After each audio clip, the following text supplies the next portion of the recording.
And I'm back with my second video on how I use scrapbooking to document our homeschooling life. Okay, I'm going to show you a really simple type of scrapbook to make. And the great thing about scrapbooking is you don't have to come up with all the ideas yourself. There are plenty of great ideas out there already. The idea I had today, I got from my friend Lisa McGarvey, and she got it from her friends Tara and Emily. See, it's beautiful. These people don't even homeschool, and yet I was able to take their ideas and incorporate it into maintaining a homeschool notebook. Now, because we're borrowing Lisa's idea, which I want to give her proper credit, she does design work for the website 2peasinabucket.com, and it's a funny name, but it's a great website, and it's free for scrapbooking ideas, and it's also a scrapbook store. Okay, so thank you, Lisa. Now let me give you a little overview of what we're going to be doing. I just started this. It's super easy. I don't even have a title really going on it yet. But don't get hung up on the details. The idea is to have a place for your memories. If you get hung up on details, then you'll never get to the memory part. Alright, it's a real simple idea, and it's just a place for all of your kids' artwork to land. This page right here happens to be the universe, according to Max. He drew this and said, "Hey Mom, it's the universe." I thought it was cute, so I decided to keep it. Not everything in here, as with homeschooling, is all rainbows and flowers. For example, this very messy and misspelled list of things is 5 things that my oldest son doesn't like. You'll notice on there, number 1 is school. Yeah, like I said, it's not all holding hands and singing songs. A lot of days are really hard, and you know what? I want to remember all the memories, not just the really nice sugar-coated ones. Alright, so we're going to put together this album, and let me just show you some of the supplies you're going to need.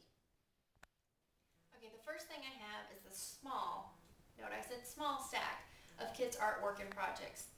These are things that at the end of the year I went through all their notebooks, and these all resonated with me. Something about them made me really want to save them and pull them out separate from their regular journals and their regular notebooks. I am my own audience when I scrapbook. My kids and my husband like to look at my scrapbooks, but mostly I'm doing this for me. So I don't really worry about what other people will think well, why did she think that was special? For example, here's just a math page that my kindergartner did. It's nothing extraordinary except for the fact he was practicing the number 6, and he drew 6 cute little flowers that I really enjoyed watching him do. This, during his free time, he painted and said was for me. This right here, my 2nd grader, is just a sample of a drawing and some writing that he did. Now this, my 4th grader did when he was supposed to be doing his math. And I'm going to write that down. One of the things I do is I encourage my kids to take notes when we're talking about history. And my 4th grader, David, loves to draw. So his version of taking notes on the life of Christopher Columbus is this stick figure version of Christopher's life. These are all things that I really enjoyed or really kind of summed up certain portions of the year for me. And I'm going to actually put those into the album. Like I said, everything doesn't get saved. You can't document everything. Alright, the way I'm going to save them is I'm going to use these page protectors right here. And you'll notice I have a variety of sizes. These are 12 by 12. I think these are 5 by 5 or 4 by 4. These are about 8.5 by 11. They're the size of standard pieces of paper, horizontal and vertical. These are 12 by 6. These are all made by American Crafts, and this is made by Western. And the most important thing about these page protectors are that they're acid-free. You can buy page protectors a lot of places, however you want to make sure that they're acid-free. You don't even have to understand what acid-free means, except for the fact that you don't want your artwork and acid anywhere near each other. If you don't want to purchase a whole bunch of different kinds of page protectors, then I would suggest these 2 since they're just standard size page protectors and they work with standard size papers. And then here's a tip. When you give your kids paper to draw on, make sure it's going to fit in these sizes. The other thing I want to show you is, of course, you're going to want to add some words and some journaling. And so I have these little labels right here. And they're stickers and some are scrapbooking supplies. These are actually just name tags and a few little other stickers that I have. A few other things that we're going to use, some colored cardstock, a journaling pen. This is made by American Crafts, and it's a slick writer, which basically if I'm writing on something that's a little bit slick, it won't smear. Some adhesive. These are Zotz glue dots and some just little sticker squares. I use this when my kids scrapbook and craft themselves. It's just a glue stick, but it happens to be acid-free. And if they make something out of construction paper or something that's not acid-free, I just spray it with this, make it acid-free. I don't know how it works. I just trust that the people at Krylon know that it's acid-free once I spray this on them. And then I have a variety of stickers, and you can buy stickers pretty much anywhere. Some of these are scrapbooking stickers, some are not. You may have your very own rad sticker collection left over from 1987. It's a great time to use it. Okay, so finally, we're going to make a page. Now this is really easy, and it's a really easy system.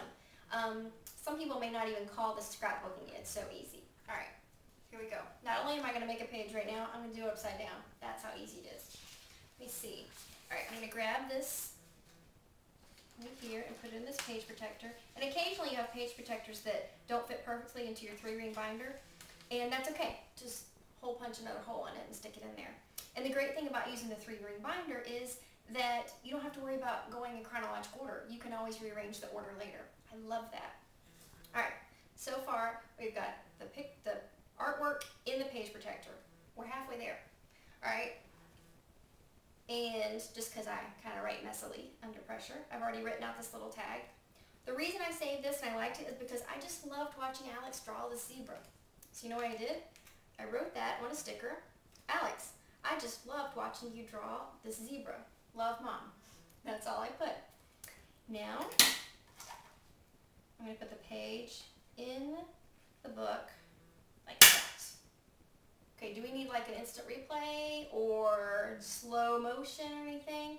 Because that's really all I'm going to do. And the great thing about this is that, is that weird to say this is the great thing about my idea? The great thing about my friend Lisa's idea, that sounds better, is that it's so easy that it's easy to maintain. If we make it too complicated, then it's one of those things I know personally I'll put off and end up with this huge stack of stuff to do, and then it seems like a big project and suddenly I need a whole weekend to do it or catch up. This just takes a few minutes of your day. And I can probably do this whole stack within maybe an hour. And so I've documented a year's worth of our papers from homeschooling in about an hour. I think that's pretty good. Now, one of the reasons I put the sticker on the outside of the page protector is I always want to protect my kids' art. I don't know, someday Max, what if he becomes an astronomer? And what if someday I want to use this piece of art for something in his office? I don't know, my mind works crazy like that. I want to protect the art. I can always pull this right back out and look, it's the original artwork that he gave me.